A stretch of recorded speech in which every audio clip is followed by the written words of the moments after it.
as provas, né, dos agentes de endemias, volta e meia a gente acompanha aí as reivindicações dos mesmos. O que é que você tem para informar? Boa tarde. Boa tarde, Tom. Eu agradeço desde já aí a oportunidade de a gente estar passando as informações aqui para a nossa população. A verdade é o seguinte, as provas dos agentes de endemias foi realizado no mês de dezembro, né? E foram classificados 80 pessoas, que deveria, pelo edital, deveria ser classificado 300 pessoas. Mas, no entanto, só conseguiram média, só conseguiram a nota inicial 80 pessoas. Então, são com esses que nós vamos trabalhar para fazer o teste de aptidão física e, a partir daí, esses que forem aprovados estarão sendo encaminhados para fazer o curso introdutório e o curso específico para que as pessoas aprendam e saibam o que vai fazer dentro da casa de cada morador. Muito bem, então de 380 aprovados. Só 80 foram aprovados. E agora aptidão física? Teste de aptidão física para que seja provado que tem a capacidade de desenvolver atividade de agente de controle de endemias, né, dentro da casa de cada morador. Muito bem, Renato, vamos lá, vamos falar de chikungunya agora, né? Nome complicado, chikungunya. Bom, tem uma aparência, os sintomas são muito parecidos, se eu não estou equivocado, com o da dengue, né? O que é, então, a febre chikungunya? Tom, olha, a febre chikungunya é uma doença que ela parece ter um sintoma inicial da dengue, só que ela extrapola, a gente diz que ela extrapola o período da doença, porque aquela pessoa fica sentindo dores articulares durante muito tempo. E, normalmente, essas pessoas têm que ter um acompanhamento de um profissional médico durante todo esse período, que dengue também precisa. Mas chikungunya, às vezes, você precisa de um acompanhamento maior devido às dores que a pessoa fica sentindo, principalmente nas articulações. É por isso que dá esse nome da doença de chikungunya, que quer dizer corpo encurvado.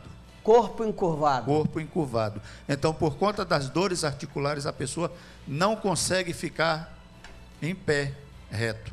Muito bem. Agora, deixa eu lhe falar outra coisa aqui. Na abertura do programa, eu disse que teve um caso aqui em Itabuna, uma pessoa, né, voltou de Salvador, está em Salvador, não sei confirmar isso, que teria dito que é de Itabuna e lá foi confirmado. Mas você me falava agora há pouco que no Brasil só tem 2 laboratórios que podem confirmar ou não o chikungunya, não é isso? No momento, nós temos a informação que o Ministério da Saúde credenciou 2 laboratórios, que é um em São Paulo, Emílio Ribas, e o laboratório de Belém, do Instituto Evandro Chagas. São esses 2 laboratórios, são os referências para que a gente encaminhe um material para lá, o material colhido daquelas pessoas suspeitas de chikungunya, para que seja confirmado ou não. Itabuna hoje tem notificado 9 casos suspeitos de chikungunya. Suspeito de chikungunya. Desses 9 casos, 5 casos já foram descartados, como não é chikungunya, foram outras doenças. E nós estamos aguardando a resposta de mais 4 casos de chikungunya. Desses 4 casos, um caso é de Porto Seguro, os outros são daqui da cidade de Itabuna. Mas não foram confirmados nada ainda? Não, ainda não está. Até o momento, a cidade de Itabuna não tem nenhum caso de chikungunya confirmado. Bom, vamos aguardar e acompanhar e esperar que não aconteça. Agora a feira teve, né? Muitos casos assim. Nós tivemos notificação e confirmação. Feira de Santana hoje tem notificação de 1.144 casos de chikungunya. 1.144. Desses aí, 700 confirmados como chikungunya. Chikungunya mata? Não mata. A letalidade é uma doença de letalidade baixíssima, mas o problema da chikungunya é que ela mantém as dores daquele paciente durante um período muito longo. E aí a pessoa precisa de um acompanhamento médico mais de perto, de medicamentos específicos, e aí o que complica mais na doença é essa situação. Bom, você disse que no Brasil tem 2 laboratórios, não é isso? Agora, esses exames do interior da Bahia são enviados para o LACEN, e é o LACEN que manda para esses laboratórios? Os laboratórios, os exames são colhidos nos municípios. No caso de Itabuna. Itabuna não faz. Não faz o exame, mas colhe o material, encaminha para o LACEN, e o LACEN reúne os materiais dos municípios do estado da Bahia e encaminha para o Instituto Evandro Chagas. Itabuna não faz porque é muito caro ou não tem especialista? Não, é porque é uma doença nova e precisa de reagentes específicos para desenvolver essa atividade, esse tipo de exame.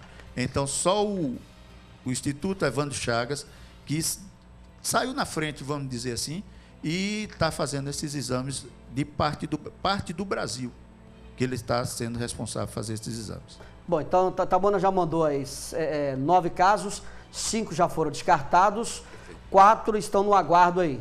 No aguardo da resposta do Instituto Evandro Chagas, que é para lá que são encaminhados os exames de Itabuna. Eu vou esperar, né, para que seja negativo, né? Não deu nada, tá tudo beleza.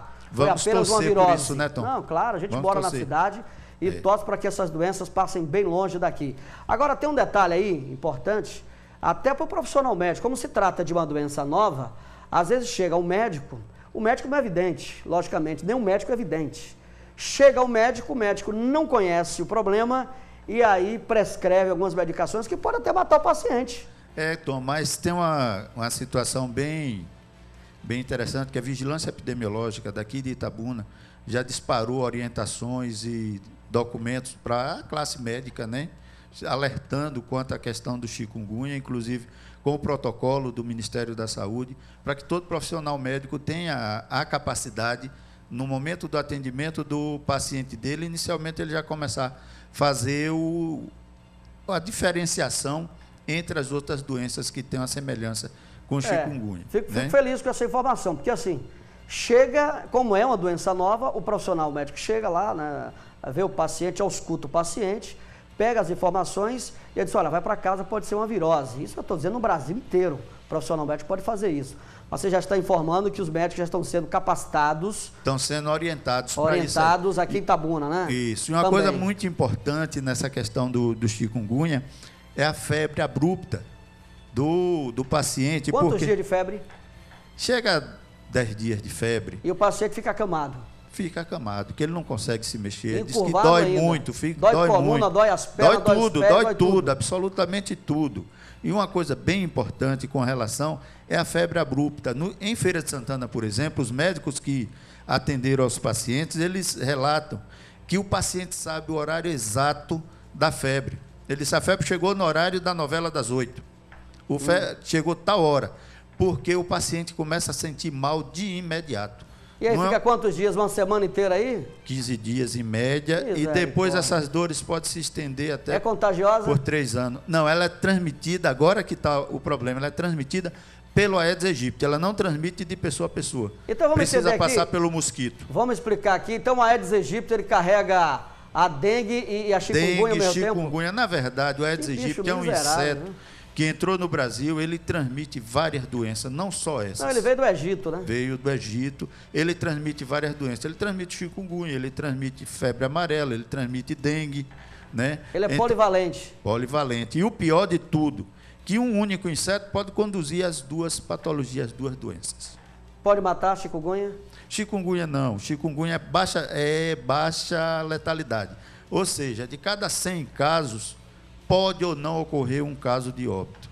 De cada 1000 casos, pode ocorrer um ou não um caso de óbito. Então, é uma situação que o maior problema da chikungunya são as dores articulares que cada paciente fica sentindo, que incapacita para o trabalho, né?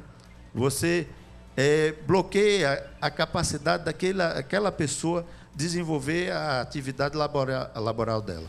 Bom, sentiu, obviamente, os sintomas, procurar o profissional médico, nada de se automedicar, né, Renato? Primeira providência, sentiu febre alta, procura o médico. Não tome, e outra coisa, não se automedique, porque você pode estar, ao invés de se curar, está complicando a situação. Não se automedica em situação nenhuma. Nenhuma, né? absolutamente nenhuma. Procura o profissional médico. Às vezes as pessoas dizem assim, não, mas médico está difícil, mas procura o profissional médico da rede pública que você tem que ser atendido. Renato, o verão está aí. Se tem chikungunya, tem Aedes aegypti também. É uma coisa, Tom, que eu aproveito para chamar a atenção da nossa população, porque nós estamos com um índice de infestação de 11%. Isso eu quero dizer, de cada 100 casas pesquisadas, 11 tem Aedes aegypti. Sério isso? E esse bicho pode estar transmitindo essas duas doenças para a nossa população. Então está na hora de cada morador, de cada moradora, de dentro das suas casas, evitar as cabeças de prego, as conhecidas como cabeça de prego, Cabeça de prego. No tanque, no tonel, na caixa d'água. O problema de Itabuna, 87% dos focos de Aedes aegypti são encontrados nos tanques, tonéis e caixa d'água das nossas casas. Olha só o alerta aí. Se a gente fizesse um mapa geográfico, poderíamos confirmar que bairro tal tem uma infestação maior, desses 11, alguma coisa aí, o bairro tal, ele concentra o maior número do mosquito transmissor da dengue. Então, a gente pode fazer isso sim, mas tem uma coisa muito importante nisso, que o Aedes aegypti, para ter risco de transmissão, ele precisa ter 1% de cada localidade. Então, só para a gente voltar um pouco nessa ideia, a transmissão de chikungunya de Feira de Santana, o índice de infestação estava com 0,4%, então menor que 1%. Nós estamos com 11%. Então, é a situação que a gente considera assim, de extremo risco para a população, porque tem muito Aedes aegypti. O bairro, que você pode dizer assim, qual o bairro que tem maior risco, menor risco? A gente não pode citar isso aqui, porque todos têm Aedes aegypti. Toda a cidade de Itabuna tem Aedes aegypti. O único bairro aqui que no último Lira deu menos de 1% foi o Jardim Primavera, que deu 0%. Zero. Mas isso não é uma garantia, porque é um bairro que está no pode centro ficar em zona de conforto, né? Não pode, porque esse bairro está no centro dos outros bairros. Jaçanã, por exemplo, deu índice de infestação de 10%. E é coladinho, né? É colado, é vizinho. Então, é a situação... O Sarinha também deu índice de infestação de 22%. Então, é uma situação que a gente não pode se dar o luxo de dizer... O Jardim Primavera está no meio dos dois aí. Está no meio dos dois. Então, é por isso que eu estou dizendo. Não nos dá uma tranquilidade de dizer assim, não, eu estou isento de transmissão da doença, porque nós não estamos. Ninguém está. É verdade. Nós não estamos. Você foi um dos caras aí, o mentor do chamado carro fumacê. Eu me lembro, eu era menino, isso faz pouco tempo. Né? E você foi um dos criadores disso aí, dessa invenção. Você estava aqui em Salvador naquela época? Nós estávamos em Salvador, nós coordenávamos esse trabalho de aplicação de ultrabaixo volume no norte e nordeste do Brasil. E por que não existe mais aquele carro? Não, o carro existe, Tom. É o seguinte, o carro fumacê, nós chegamos à conclusão de que você passa o carro fumacê, você mata, em média, de 68% a 70% dos mosquitos adultos daquela localidade. Mas você debaixo da cama, atrás da geladeira. Está escondido dentro da casa. A população fecha a porta quando o carro passa. Então, isso aí, você não consegue verdadeiramente acabar com o mosquito presente naquela área. Então, o carro fumacê hoje é usado para quê? Para você cortar a transmissão. Quando você vê um carro fumacê passando na sua rua, verdadeiramente tenha medo, porque o índice de infestação ali do mosquito está extremamente alto e está tendo transmissão da doença naquela localidade. Então, o Ministério da Saúde definiu que você só aplica o carro fumacê onde você tenha transmissão ativa da doença. E então, o cidadão tem que abrir a porta, a janela, tudo abrir mais. as portas, janelas, cobrir as gaiolas de passarinho, cobrir a gaiola do papagaio, cobrir a alimentação, para evitar que o inseticida caia em cima, né? Porque também, de qualquer jeito... Aí você me voltou, desculpa aqui, você me voltou na época da Sucam. A Sucam, quando entrava na casa... Você foi da Sucam? Isso. A Sucam, quando entrava na casa do cidadão naquela época... a senhora ali tinha que abrir a casa, eles entravam no quarto, debaixo da cama. Tinha colchões que ficavam molhados com o produto da Sucam. Mas era o quê? Febre amarela naquela época? Não, naquela época trabalhava-se no programa de controle da malária. Malária. E graças àquele trabalho, né, daqueles bravos servidores, vamos dizer assim, foi erradicada a malária do estado da Bahia. Deixa eu mandar um abraço aqui pro Davi, né? Você conhece o Davi? Conheço. Está aposentado, mora aqui no Fátima, grande Davi, que sim. trabalhou durante muitos anos na Sucam. Companheirão ali. Figuraço. Aí tinha um detalhe, a Sucam também, recordar é viver. A Sucam também ficava no departamento de polícia técnica. Fazia uma anatomia. Para que aquilo ali? Então, aquilo ali era feito para acompanhamento dos casos de febre amarela. Porque as pessoas que morriam com febre, mas não tinham diagnóstico. Naquele tempo, ter médico na região era difícil. Um médico era um profissional muito difícil naquele tempo. Então, era feito... Beto de Itabuna, naquela época, era todo mundo pequeno, tudo estudante da Baiana de Medicina em Salvador. Estavam se preparando para vir para cá, para voltar para Itabuna. Isso. É verdade. Então, o que acontece? Não tinha o profissional médico, a pessoa morria sem diagnóstico. Aí era feito aquele procedimento, o nome era viscerotomia. Colhia um pedaço do fígado daquele defunto, Era, eu lembro disso. Era mandado para o laboratório para testar, para ver se tinha o vírus da febre amarela. Aí era feito o vírus da febre amarela. Hoje a febre amarela, a gente tem uma vacina que é excelente, muito boa, dá um prazo de durabilidade no ser humano de 10 anos.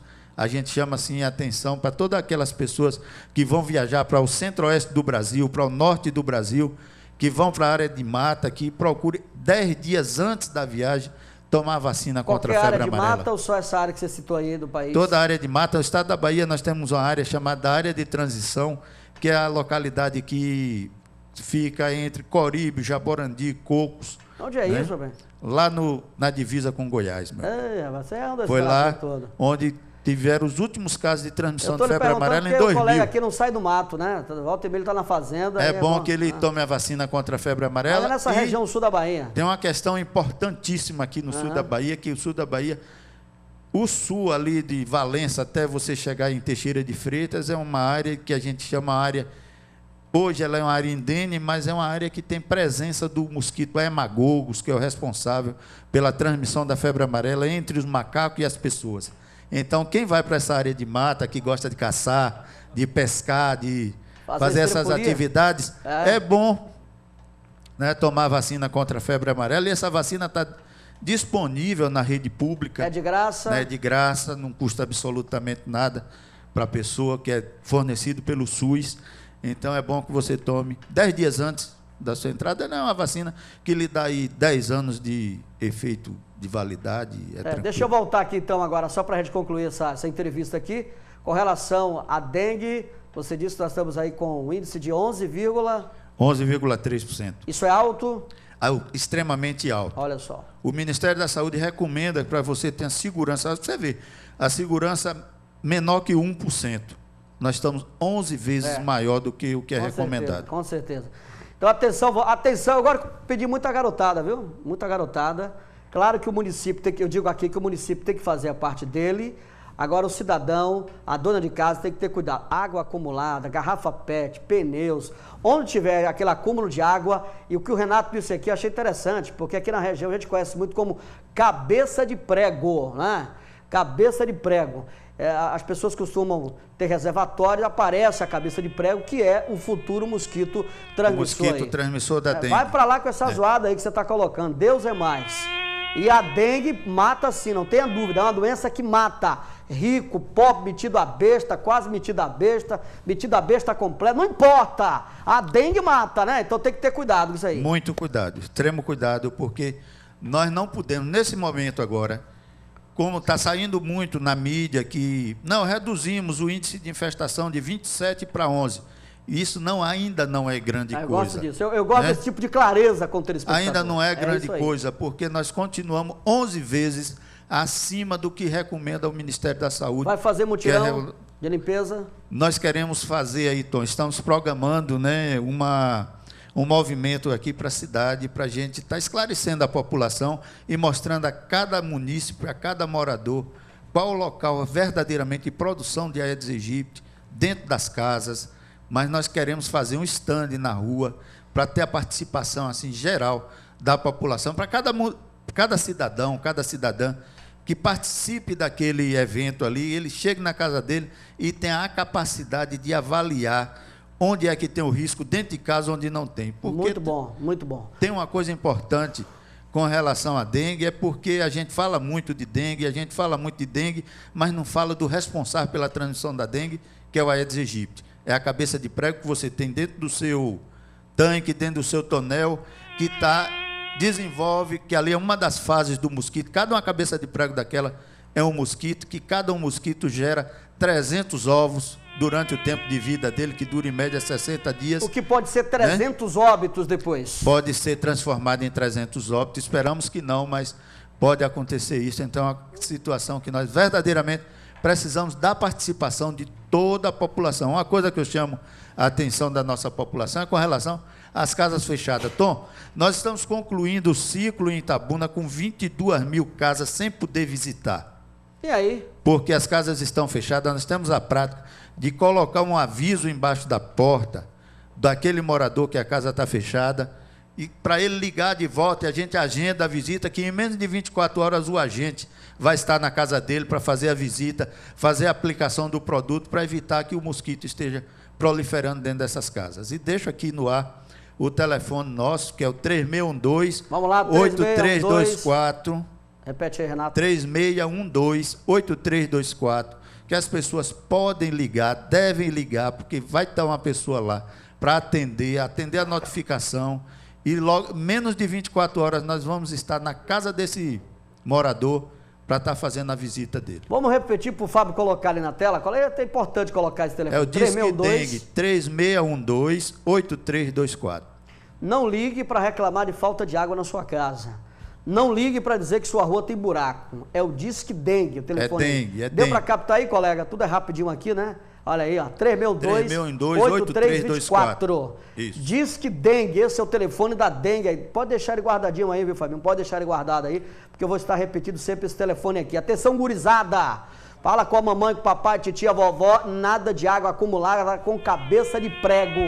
Se não tem cabeça de prego agora, pode ter cabeça de prego amanhã. E dengue é uma doença que mata, pequeno, grande, não importa, rico ou pobre. Obrigado, Renato. Uma coisa que a gente precisa também deixar bem esclarecido, porque às vezes faz-se todo o serviço, mas nós estamos lidando com um mosquito que o ovo dele fica dessecado no ambiente por 700 dias. Eita, você entende tudo desse cara, viu? Namorou do Egito, foi? Forte abraço, né? Muito obrigado. Muito obrigado a Faraó lá no Egito por isso aí, né? Presente de grego que ele mandou para nós. Abraço, Renato. Tá aí, gente. Tá aí. Obrigado pela entrevista aí. Olha o Disque Dengue na tela, hein? 3612-8324.